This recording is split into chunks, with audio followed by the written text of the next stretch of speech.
In the heart of Oktoberfest is the largest indoor facility in the whole park. It's the Festhaus. Hello, everybody. Along with Don Helbig, I'm Ryan Sir, and this is Tower Topics.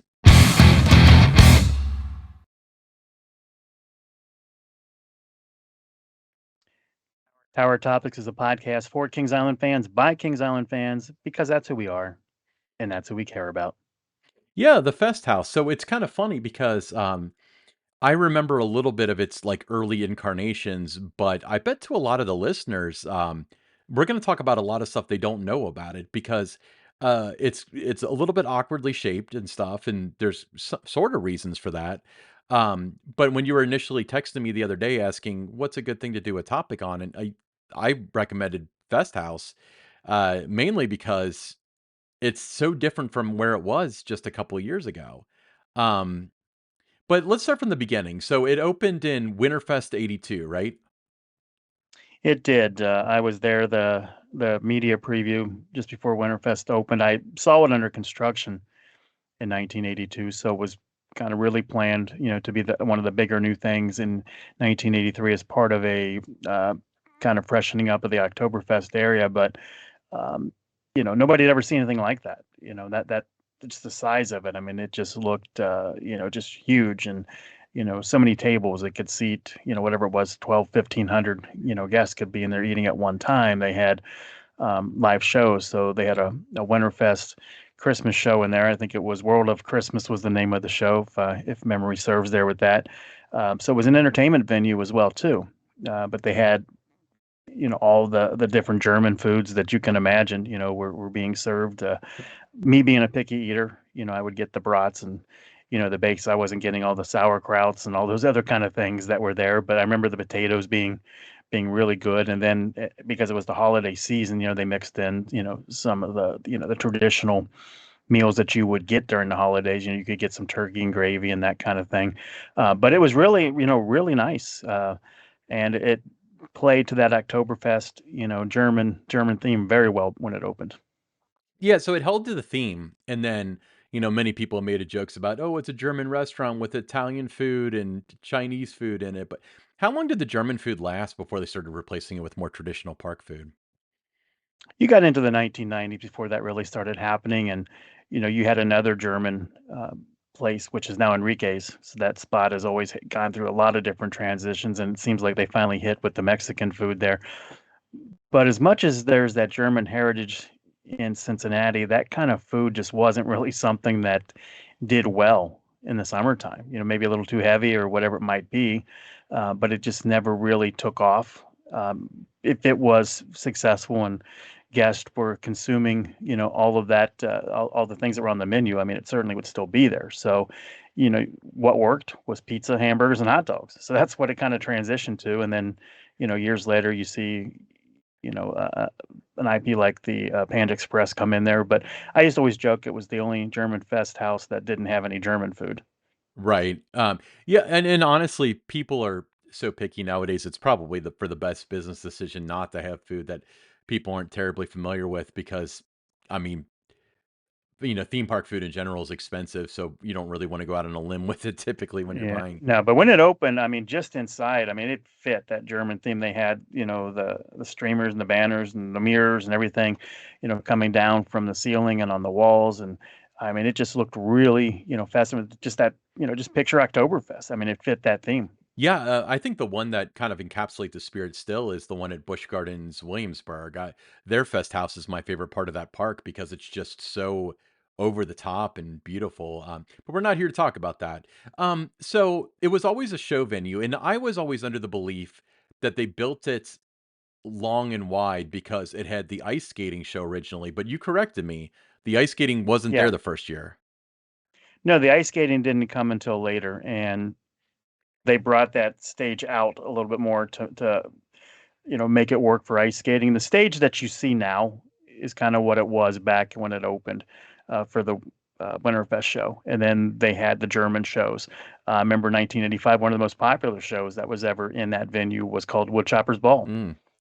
and I would always sit toward the back so they wouldn't pick me out of the crowd to come up and dance and that because I knew all the different entertainers back at that time. So I tried to sit as far away as I could, but um, the stage always worked for those kind of things. It was beautiful for some of the Winterfest shows that they had in there in the 1980s. I mean, they really did a great job with the decor, and the sound was really good in there, and it was something that, and they had how popular the shows were then too. Longer hours for Winterfest back at that time in '82 and throughout the '80s. But they had two different casts that would be in there, and they would each do three or four different performances, and then the other cast would come in. So it was like the A and the B cast, and um, one would each have a long day during the week when the other one was off, and do 6 or 8 shows. So I mean, it was really well done, built for entertainment.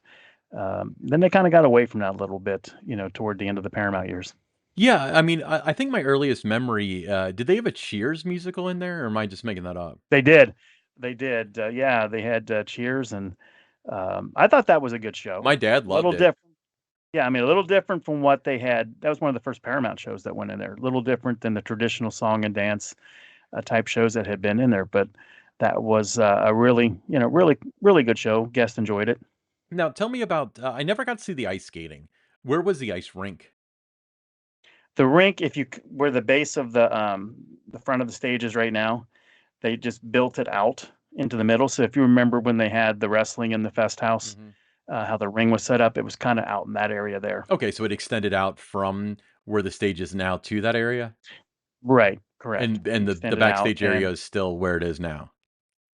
yes, yes, the backstage area is still where it is now. So they had a little, bit of a platform at the top where the flat part of the stage is right now, the lower level, Mhm. and then it kind of came out from there. But it was enough room for them to work with, and in a lot of ways, it actually worked better in the Fest House than it did when it was in the KI Theater for ice skating. Yeah, I mean, I suppose in today's world, you can build an ice rink almost anywhere, You can. but, big, long, flat, that you couldn't ask for more if you're building an ice rink, really. Did the ice stay was it all season, or did they have, like, a Winterfest ice show, or was it gone by then, or how did that go? They would do a different type of show during Winterfest for the most part. They would try, it was one of those years or eras where they would have a show that would go from Memorial Day to Labor Day. So it fit that schedule where it was the big thing to do starting Memorial Day, come see our ice show. After whatever the new attraction might have been, earlier in the year for April and May. Then you get to Memorial Day, come see the ice show, and then in September, at that time they didn't really do the Halloween season, so they started to transition to Winterfest, once you got into November. Yeah, I remember, and I don't even know if this clip was from Kings Island, but I do remember an ad, showing a guy in a Star Trek uniform doing some sort of ice thing, so that could have been from any of the family of Paramount parks, but, that's my I don't Yeah. remember there being an ice rink. I'm guessing I was too young for that, because I think my first year there was the year of Cheers, which was, like, 91 or 92. Um, so, okay, so they opened the Fest House, and I was always under the belief that Festhaus was an '83 attraction, and from what I understand, it was, but it just opened early, essentially. Yeah, it opened for Winterfest because they needed another show venue, so they opened it early. It was done, so they were able to do that.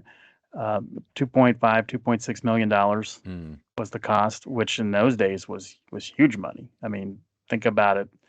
What was in the park at that time, that was more money than it cost to build rides like the Racer. So it was a huge investment. They needed some kind of a sit down type venue. They had what was called Columbia Palace Mhm. in Rivertown. It's still there now as the brew house, but they had that as a sit down type of a place. You had the international restaurant, but there really wasn't any, other place in the park where you could really sit down and enjoy a meal and be entertained with the shows. Yeah, I mean, I guess, like, that was easy, it was an easy sale to management to be like, "We wanna spend, $3 million on this show venue, but we're gonna be selling food, so we'll make it back." You know? Yeah, and I look at it, today, and it doesn't fit, anything about that area anymore. I mean, there's nothing in there that fits a fest house theme. So I always wondered, and thought that it was time to kind of do a retrofit of it and kind of convert it into something that you see at Carowinds, Mhm. with Harmony Hall there, and make it more like that, make it a little bit easier to, um, move through the food lines and that and have different options in there. I think that that would be kind of the way I would do it now. If somebody came to me and said, "What would you do at the Fest House?" I would kind of look at Harmony Hall and kind of gain inspiration from that. Yeah, I agree. Is so like the tables and the chairs and stuff like that, like the benches, were those all original? Those are original, yeah, and they sent them out before the 50th anniversary to get refurbished, Hmm. and they looked beautiful, for the 50th anniversary season. They redid the floor, it looked beautiful in that. But yeah, those are the original tables and the benches that were there in 1982. Yeah, I always thought that they kind of had a German look and feel to them, but there's a lot of time in the existence of this particular venue that I was not around, so I always have to ask. Now let me ask you this: so the Glockenspiel, was that original to the Festhaus, or did that come later? That was original to the Festhaus when it opened in '82, and that was a big draw. Guests would stand outside in front of the Festhaus during Winterfest of '82 just to watch. That every 15 minutes or 30 minutes when it would come, they would come out and do the little song and dance number. It was really cool, and it was great to see that come back when it did a few years ago. Yeah, I'm so glad they did. I mean, I know that all the stuff was up there, all the characters and stuff, but the motor had burned out or something like that, and they couldn't operate it Yeah, again. and I mean, that would have been very easy to just move away from that, never do anything with it. Doesn't sell tickets necessarily. It's just kind of that added value when guests are in the park. Mhm. So, really great to see what the park did there and, restored that and brought it back. Yeah, and honestly, like, Oktoberfest has very little value in this world. It's like it's people don't know where it is, or they don't know what that area of the park is called in front of Fest House, and it's so Mm, small now. no, Um, no, you had many rides before. I mean, you had, Bavarian Beetle was there at one time, in Oktoberfest. You had um, so many other rides. So yeah, deer now you spin look at it, keggers it's just, and yeah. yeah, the spinning keggers. You had the rotor, so there was all those different rides that were there. Now it's just kind of that little turn from International Street. You walk by the Fest House, and that's Oktoberfest. There's nothing else really there. Yeah, yeah. I mean, but what I'm saying is, like, I think that the outside, like the facade and stuff, that serves a purpose for the theme. You're right. Once you Yeah, walk inside, I would make it almost like a veneer kind of thing, where outside it's the Fest House and it's German, it's got the Glockenspiel and stuff, but inside it's fully modern and so on. That's yeah. And from the outside, it looks like a Fest House. So even if you wanted to change the name of it, it still has that Fest House feel from the outside. So it's difficult, if you were looking to do a different name for it. yeah, yeah. I mean, they would have to probably do. I mean, in order to change the name for it to make any sense, they'd have to do pretty major renovations. Where the building is aging, so maybe it's going to get to the point where they have to reconstruct part of it, or what. I mean, I don't know. I'm just talking now. I'm not an architect, but Yeah, I mean, 40, 41 years old now. And, but that was always one of the most common questions I would get. Why don't they have German food anymore in the Fest House? Well, they would if people ate it. So it's just, you have to go with what's going to sell. And that wasn't happening. And, when it's the summer months and, you're eating that German food, it doesn't really sit well when you're on some of those, you're not going to eat that stuff and then get on Cargo Loco and have a you good telling me time. you wouldn't eat some schnitzel and get on Cargo Loco? Because I would be down. But hey, so the Fest House essentially took the spot of the Bavarian Beetle. Um, I've never thought about this, but where was like the entrance to the Bavarian Beetle? Because I always imagined it was where the Fest House entrance is, but I don't know that. It was in If you were coming through that area through there, it was in the kind of toward the water side of where Viking Fury is right now. Oh, So it was on that side of it to get on it. But it kind of wasn't in that exact spot, but it was near there. yeah, yeah. I mean, that's a big plot of land. So it wouldn't be all of it. I mean, I don't know. Just thinking out loud, really. But yeah, the Fest House is. I remember when they brought back shows. They had, what was it? Down Home Country and Down Home Country was one, yes. County Line 2008. was the other one. County Line was another one in there, and then they started doing Girls' Night Out. British Invasion and Girls' Night Out and the '70s shows and different things. So I mean, it's back to serving kind of the purpose that it did as an entertainment venue. Yeah, yeah. I mean, they did the '70s show this year, which is a holdover from last year. And it seems like it's kind of been demoted a little bit, but I mean that in a good way. Obviously, the main stage is and probably always will be the Kings Island Theater. Um, and then it used to kind of be Festhaus because Festhaus would get 2 new shows all the time. Remember, they would have daytime and, like, later in the day, and then the later in the day would get shifted to day, and then the new night I don't remember exactly how it worked. Mhm. But anyway, but, you know, the International Bandstand was one that nobody wanted to watch. But in the past, like, 5, 6, 7 years, they've done great shows for when the sun goes down, and that's really kind of, like, taken off as almost like king of that part of the night as far as, shows you have to see. It's like some of the best performers are on that stage now. So I always thought that was kind of interesting. Not that any of the performers on any of the Yeah. stages are untalented or anything like that, but it used to just be can lights that were white on this stage, and they would do karaoke or whatever, and it was 5 o'clock, and you're just baking on that concrete or that blacktop or whatever. But um, now they've Yeah, late '80s, that was a very popular, place to watch shows was the bandstand. They had the show's kinda what you do today, but they had the live band, and they'd have, 3, like, female singers, a guy singer. Um, I'd always watch that before I left at the end of the night. I'd get my, ice cream cone and sit down and watch a show before I headed out. But the really, that people don't really think about is the Showplace Theater, right there by the Eiffel Tower. In the 1980s, there was a period where there were 3 different shows a day in there. You had the Smurf show, and then you would have the pop show, and then you would have in the evening the country show. So it was just round the clock entertainment in there from the almost from like 11 o'clock until the park closed at 10 o'clock. So entertainment used to be just a huge piece of the Kings Island offerings, and it's good to see that they've kind of rebounded and have come back toward having more shows, but still not what it was in the '70s and '80s. Yeah, yeah. I think the International Showplace Theater is no fun when the sun's out still. I think that's, like, the best venue for haunt and stuff. It's got that great look and feel, but, um, during the day, I just it doesn't do it for me, you know? But that theater used to have a fountain in front, right? It wasn't supposed to be kind of like the Hollywood Bowl where it had a fountain immediately in front of the stage? You know what I'm talking about?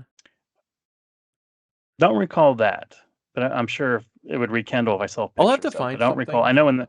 I know in the '80s when I would watch shows, and I don't recall any kind of a fountain or anything by there. I remember in the Floral Clock was in that area where the entrance to Showplace Mhm. is before they built the Showplace, and then they moved the Floral Clock to a different area. So I do remember So that. any old schoolers that can confirm or deny, what was it, 73 or 74 that the showplace came in? It was Showplace came in like 77, 77, yeah, I think it 78 was range. 77. But anybody that Yeah. visited and remembers yay or nay on whether it had a fountain immediately in front of the stage, kind of like the Hollywood Bowl, make sure you tweet at us at tower_topics or comment on the video on YouTube. We'd appreciate some insight to rekindle the memory. I've always heard that, but I mean, I wasn't there, so I don't know for sure, but that's awesome. Well, any final thoughts about the Fest House since we're talking about every other venue in the park? No, I think it's a nice venue. I think I'd like to see it updated a little bit, go toward that Harmony Hall type feel a little bit with it. But the entertainment's been good that has been in there since they brought that back. So it's a good place to just come in for a little bit, relax, have a meal, watch a show. And, it's been there now, over 40 years. So it's very much a part of the fabric of Kings Yeah, Island. absolutely. All right, cool. Hey, I'm Ryan Sir along with Don Helbig, and this is Tower Topics.